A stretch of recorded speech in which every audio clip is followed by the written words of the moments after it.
Welcome to the Crossing Church. This is the version of the Crossing that goes where you go and delivers what you need. Fresh perspectives on faith and Jesus with practical, real-life next steps built in. This is your place to explore faith and experience the life-changing ways of Jesus. Hi everyone, welcome. This weekend is a big weekend for our church because we are celebrating our church's 34th anniversary, and this is a big deal. And so I want to say a huge thank you to all of us joining us online and through our podcast, especially those of you who this is your very first time. My name is Andrew, and I get the privilege of being the lead pastor here of the Crossing Church. Now, back in 1974, a fast food restaurant changed the world. And I know this may seem like a massive exaggeration, but hear me out.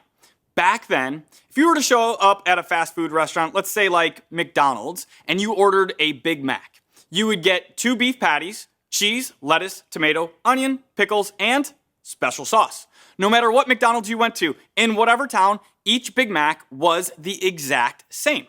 And if you're like me, and anytime a restaurant says special sauce, you get a little nervous about it and you don't want it, well, too bad. Because the Big Mac, it comes with 2 beef patties, cheese, lettuce, tomato, onion, pickles, and special sauce. You just have to deal with it. Until one day, Burger King came out with a new ad campaign. It was called Have It Your Way.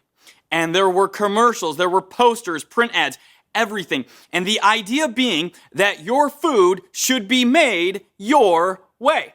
And from that day on, the way we ordered food changed. Burger King said, don't want mayo? We'll hold the mayo. You want extra pickles? You got it. You can have it your way. I mean, look at the little description on this poster from one of their ads. You have the right to have what you want when you want it. Yes, that's right. We may be king, but you, my friend, are almighty ruler. Because on the menu of life, you are today's special. Now, I don't know about you, but I love that line. We may be king, but you, my friend, are almighty ruler. You see, this campaign, it was brilliant because it tapped into a part of us that loves the idea that I am special, that I really am the almighty ruler, that I deserve for the things of this world to go my way. And let's be honest, most of our lives are organized around this idea.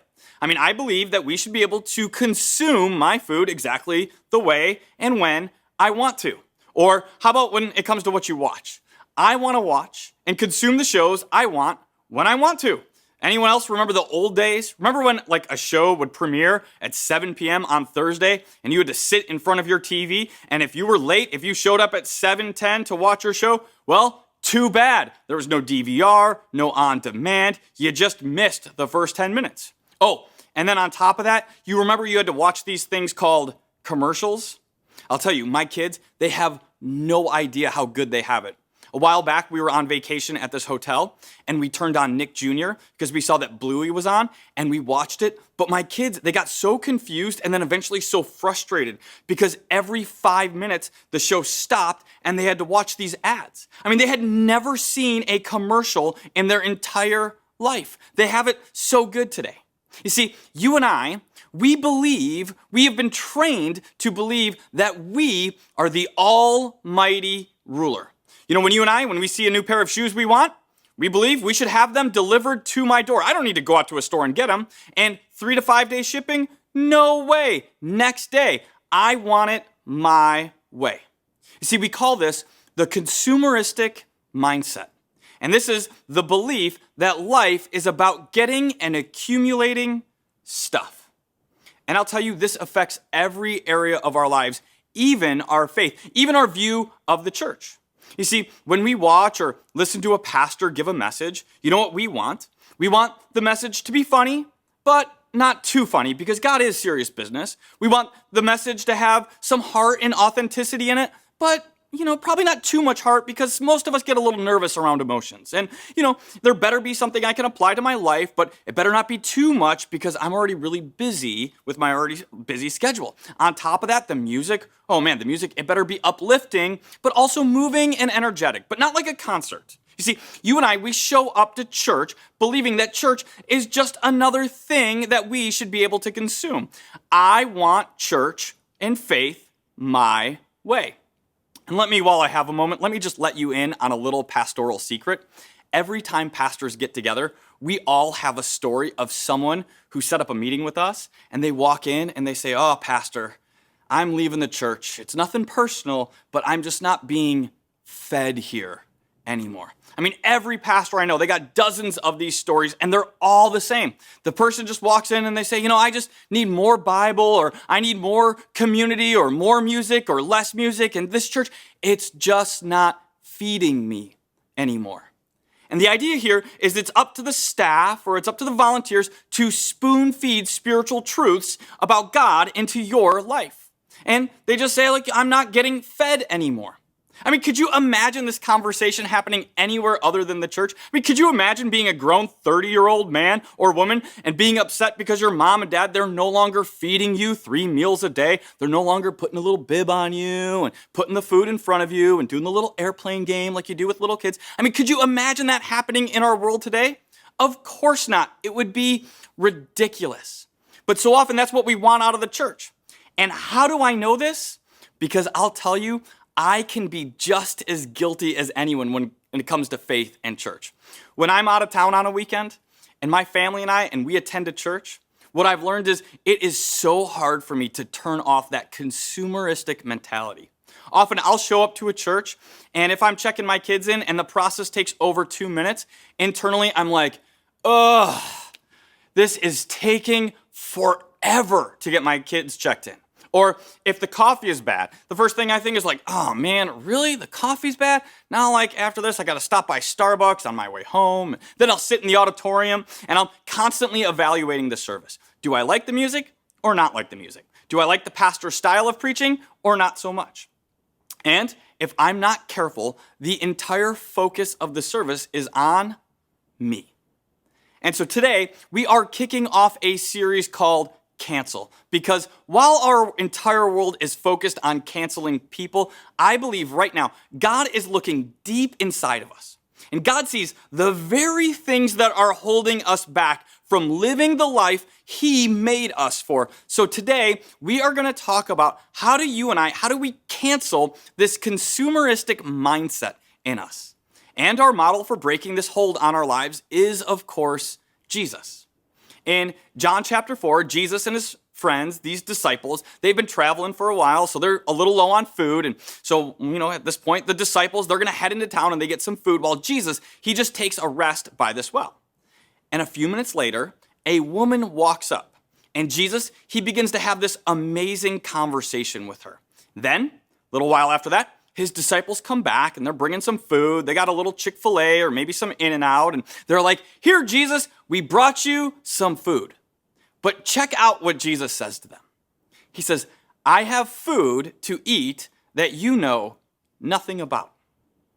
Well, at this point, the disciples, they're confused. And they're wondering, "Hey, Jesus, why'd you send us into the town to buy food if you already got some food?" But Jesus is about to teach them a very important lesson. Check out verse 34. "My food," said Jesus, "is to do the will of Him who sent me and to finish His work." Jesus says, my food, my fuel, the thing that keeps me going day in and day out, it isn't what I consume, Jesus says, it's what I contribute. It's to do the will of God who sent me. You see, the thing that matters most to Jesus isn't what He gets. It isn't what He consumes. It's what He puts back out into this world. You see, the goal of life, it isn't to get more, it's to give more.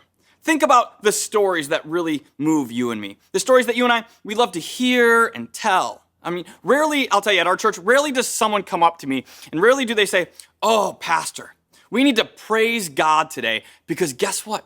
Today, I went to South Coast Plaza and I was walking past the Apple store and I saw right in front of me the newest iPhone in the color I wanted. And guess what, Pastor? Even though I don't have enough money to afford it, I worked out a deal where over the next 20 years, I can pay off this phone. And so look at this new phone. God, isn't God so good, Pastor?" I mean, 10 years from us, now none of us will remember stories like that. None of us share those kind of stories with other people. You see, the stories we remember, the stories we love to share and celebrate, they're stories not of us consuming, not of us buying things, but they're of us giving back more.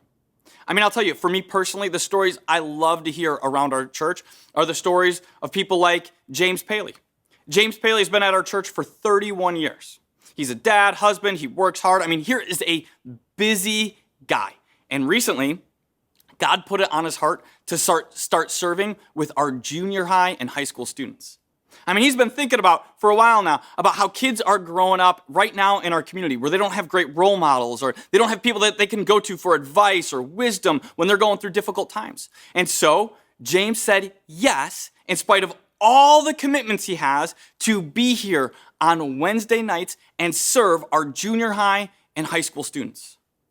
And I was just thinking about the other day how easy it would have been for him. Just how easy it would have been to be like, I've been part of this church for a while. It's someone else's turn to step in. But he's learned the best thing he can do with his one and only life is to contribute, to help kids grow and flourish. Or if you've been on our campus, you've probably seen my friend Jorge around.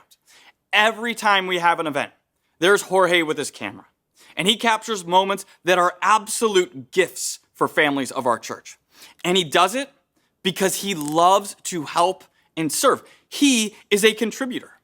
Or this one really gets me. Most of you have probably heard people, they're grumbling about the next generation, the kids of their day. And all the time I hear people saying things like, oh, teenagers today, they're the most apathetic, most self-focused generation out there. And I'll just tell you, that's not what I've found. I mean, every weekend I look around here at our church and we got students who love to make a difference, who love to contribute all over the place in our church. This here is Gwen. She serves almost every week in coffee. She creates a great atmosphere for people who've been at our church for a while and also people who are brand new. And on top of that, if my message goes a little long, her coffee will help each of you stay awake if you're on our campus. And this is Isaiah. He wakes up early to help our creative arts team on cameras. And then there's Bailey and Laurelyn and Kate. These three, they serve in our kids ministry. And I'll tell you, as a dad of young kids, I cannot express the gratitude I have for the impact these middle school and high school students who are living out their faith, how that matters on our kids and students. I mean, here are a group of teenagers that understand that life, it isn't just about consuming more and more things. That life at its best, it's about contributing. My food, Jesus said, is to do the will of him who sent me. Just one more. A while back, I brought a financial need to our church. We had a group of families who they really wanted to send their kids to camp, but money was tight for them with inflation and other stuff in the economy. And so we had a bunch of people from our church contribute to a scholarship fund so that no kid had to miss camp because of finances. And afterwards, I got a chance to share this photo with each and every person who gave to that scholarship fund. This is a picture of it right here, of kids at one of the camps saying yes to Jesus. Kids accepting the love and mercy that Jesus offers. Now, do you think any of those people who gave, do you think when they looked at that photo, they thought to themselves, I really wish I could go back in time and get that money back and buy myself something instead? Of course not. I can guarantee that every single one of those people who gave, my family included, that saw that photo, we thought, God used me. You see, these are the moments we remember, we hold on to. And so today, I want to spend our last few moments, I want to give you 2 decisions that you and I can make that will lead to more of these life-giving, faith-growing, difference-making moments. 2 decisions that move us from consuming to contributing. First, I decide to serve because of how I've been served. See, I really started exploring faith when I was 20 and in college. And I started attending this church in Bloomington, Illinois. And I'll tell you, a few months after I joined, I got invited and I started showing up to this small group. And it was led by this young married couple who hosted it in their house every single week. Each week, they would let a bunch of us college students show up. They would always greet us with a smile. They would always feed us every single week. On top of this, they had young kids, which they were crazy busy, but they always carved out time for us. Then the following year, one of the pastors, he saw something in me. He invited me to travel to a leadership conference with him. Now, here I was a broke college student, and so this pastor, he paid for my ticket, paid for my hotel room, and all of my meals. And then on top of that, each night he would spend a little time with me just asking me, hey, Andrew, what'd you learn? What stuck out to you at the conference? You see, that church I attended for just a few years, I drove each week onto a property, and I sat in a seat that I didn't pay for, and I listened to a pastor who spent hours on a message to help me learn and grow. You see, that church helped shape who I am today. Now, as a 20-year-old, do you think I thought about any of those things back then? Do you think I understood the sheer amount of people who sacrificed time and resources to pour into me? Of course not. I was 20 years old. But because of how they chose to serve and contribute, to serve people just like me, I met Jesus. I grew in that place. And then fast forward just a few years, graduated college, and then here I was. I was leading a small group of guys. I was giving to my church. I was contributing because I saw the difference it can make, and I wanted that for others. So if you are brand new here, if you're not sure about this whole Jesus thing, I'm so glad you're watching with us today. My only ask of you is that you keep exploring. You keep asking questions. In fact, we have a group kicking off called Alpha. This is specifically designed for people who are exploring faith like you. And this class, this group, it is 100% free. And we would love to just simply invite you to be part of it. You can find out more, just send us an email at groups@thecrossing.com. And you also should know, especially if you're new, that the reason you could watch us online every week, the reason you can listen to our podcast or come in person is because hundreds of people give of their time and resources every week or every month. I mean, hundreds of people show up and serve because they believe in the power and person of Jesus, and they do it joyfully because they have seen the impact of giving back and contributing to what God is doing. And our model for this, obviously, still again, is Jesus, who we learn in Philippians chapter 2, verse 6. Jesus, who being in very nature God, did not consider equality with God something to be used to his own advantage. Rather, he made himself nothing by taking the very nature of a servant. See, we learn here that Jesus never took advantage of his power or authority, that Jesus came as a servant. And so we serve because of how he served us. My food, Jesus said, is to do the will of him who sent me. Jesus came not to get, but to give. Not to be a consumer, but to be a contributor. So I decide I serve because of how I have been served. But it doesn't end there. Decision number 2, I will pick people over preferences. Jesus, during his life, got a lot of grief from the religious community because of the people he chose to spend time with. I mean, most people, they prefer to spend time with people who are just like them. People who have similar interests, similar backgrounds, similar educations. But Jesus had a mission. And we find it in Luke chapter 19, verse 10. It says, for the Son of Man, this is Jesus, the Son of Man came to seek and save the lost. And for Jesus, this wasn't just some mission statement written on a wall. This is at the core of who he was and how he lived. And whenever people's preferences got in the way of Jesus reaching people, Jesus always chose people over preferences. For instance, there was one time Jesus at a dinner party and this woman showed up that obviously didn't fit in. I mean, the moment she walked in, it was obvious to everyone, you don't belong here. I mean, they could tell by the way she dressed. They knew her past. I mean, she had made lots and lots of mistakes in her life. She was not the religious church-going type. And so she shows up, and everyone waits for Jesus to kick her out. Because religious people, like Jesus, they don't hang out with women like that. But instead, Jesus welcomes her with open arms. Then another time, Jesus gets invited to a party full of tax collectors. And people back then, they viewed tax collectors, well, the exact same way we view tax collectors today, as unwelcome. But Jesus shows up. Jesus spends time with them. Jesus cares about them because Jesus can see the people behind the profession. See, in fact, the thing that got Jesus in more trouble and eventually led to him getting killed was he always chose people over preferences. And we should strive to do that around here as well. You know, years ago, our church, we had this dream of being one church in 2 languages. And so as we got ready to launch the Crossing in Espanol, our founding pastor, Tim, he had people actually come to him and say, I'd prefer our church stay as an English-only church. And you know what Tim said to them? Too bad. We are going to choose people over your preference. Or every once in a while, I'll sit down with someone and they'll say to me, they'll be like, Andrew, you guys have so many young families at your church. How come you guys keep investing so heavily into your recovery ministry? I mean, don't you think families would prefer less people in recovery around? To which my response is always, we will always choose people over preference. And so for those of you who are new, you need to know, sometimes we will do things that might not align with your preferences. And I'll tell you, what happens is this is a good thing because the Son of Man came to seek and to save the lost. And I'll tell you, if you've ever lost something of value, you know how everything else in your life, how it all just fades into the background.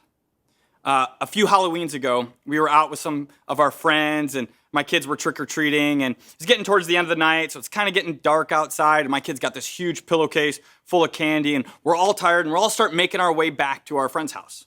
Well, all of a sudden, I realized one of my kids is missing. Now, parents, I don't know if this has ever happened to you, but you know that feeling. Your stomach, it just drops. There is a panic that sets in as you scan the crowd, as you're looking for him. Well, that moment, everything else fades into the background of my life. In that moment, I had one singular focus. I needed to find what was lost. I needed to find my son. So first thing I do is I run ahead a block thinking, oh, maybe he just got a little excited and he's up there. Well, he wasn't. So then I sprinted back a few houses thinking maybe he had to tie a shoe and is just going a little slower than everyone else. Well, still couldn't find him. So now my heart is racing. I'm grabbing friends. I'm like, you go this way. You go that way. We got to find my son. You see, I searched. I looked. Nothing else mattered to me in my entire life except for one thing. Find my child. It was probably the longest 5 minutes of my entire life. And I'll tell you, when we found him, because yes, we did eventually find him, there he was, about a block in front of us, standing on the street corner, and he was just sobbing. And I'll tell you, I saw him, and I ran to him, and I scooped him up, and I look at him, and here's what he says. He says, Daddy, I was lost. And I'll tell you that phrase, it just broke my heart. And so I just leaned in, I kissed his little forehead, and I told him, oh, buddy, it's okay. I found you. You see, this is what Jesus does. Jesus runs back and forth looking for people who raise their hands and say, I am lost. He comes to us when we are hurting and alone. And his message for you is you were lost, but I found you. See, one of the things I love about our church is full of people who have experienced being found by Jesus. And you know what? Maybe that's you today. Maybe where you are right now is things have been hard and painful in your life, and it's brought you to the place where you realize Jesus is chasing after you today, that you need him in your life. Or maybe for you, these last few years, they've actually been really good for you. Maybe while everyone else is talking about the impact and recovering from COVID, maybe you're secretly like, man, I have had more success and I have made more money than I ever could have hoped for. And yet, in spite of that, you still aren't happy. Something is still missing in your life. Something is wrong. What you need to know today is God is chasing after you. Wherever you find yourself today, you need to know that there is a God who chases after you, a God who is desperate to meet you right where you are. And once you find him, once you experience his love and mercy, you realize that he has a mission for you to contribute to this world. And I'll just say this, if our church can help you in any way on your spiritual journey, I would love to connect with you or have one of our staff connect to you. You could send us an email. You could send me an email at andrew@thecrossing.com, and one of us will follow up with you, because God put us on this earth to not just consume, but to contribute and experience the life-changing ways of Jesus. Let's pray today. And so, God, we just say thank you, because you, God, are a good and gracious God. And God, it's so tempting for all of us to go through this life and we think, hey, I am the almighty ruler. People and things should serve me. But God, you placed us here on this earth for a purpose and a plan, to not just consume, but to contribute. And so, God, give us the courage to respond to your goodness and grace today. We love you. We pray this in your Son's name. Amen.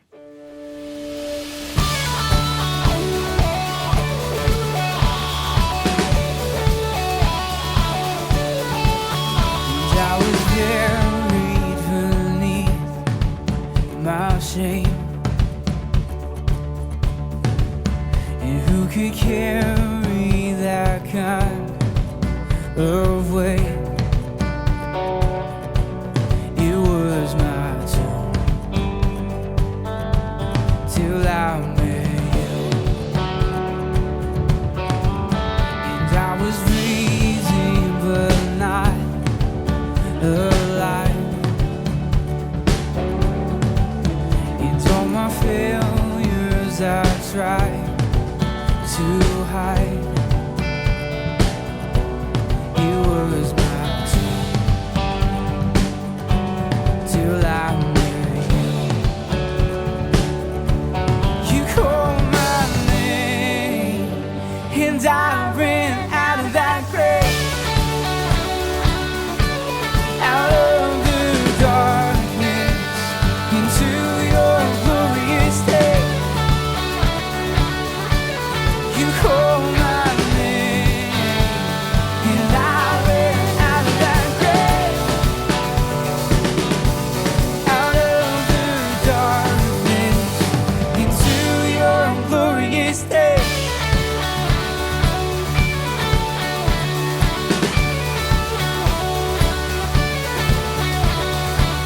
I needed rescue, my sin was heavy, but chains break at the weight of your glory. I needed shelter, I was an orphan, now you call me a citizen of heaven.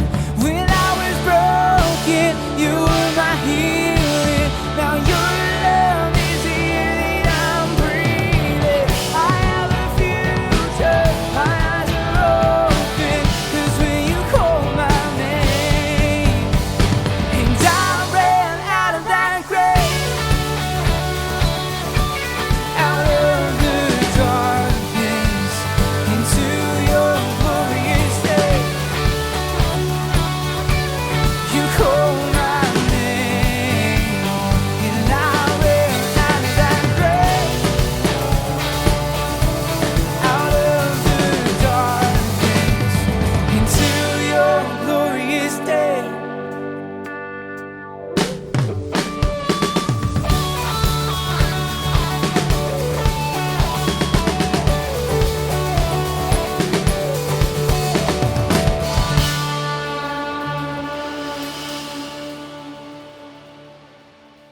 Thank you so much for joining us online. My name is Nicole. I'm the Executive Pastor of Arts and Communication here at The Crossing. And The Crossing really is the place for you to explore faith and experience the life-changing ways of Jesus. And we do that by taking the right next step and then the other right next step. And so I want to tell you just a couple next steps we have available for you.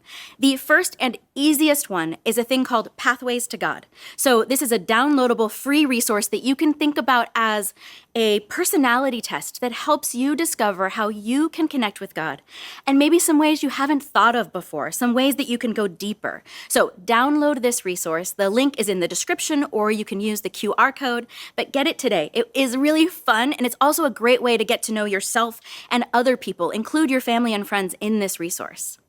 And then on September 14th, we are starting a new season of Groups. This is where we get together once a week to go deeper, to get to know God in other ways. And we've got a few different kinds. So we kick it off on September 14th with what we call Community Night. Community Night is here on campus. We all come together and we have a little party, we have some food, and we get to know these 3 different small group tracks. So the first one is Alpha. Alpha is all about exploring faith, asking good questions, and being with other curious people. We also have How We Love, which is about relationships and our own mental health.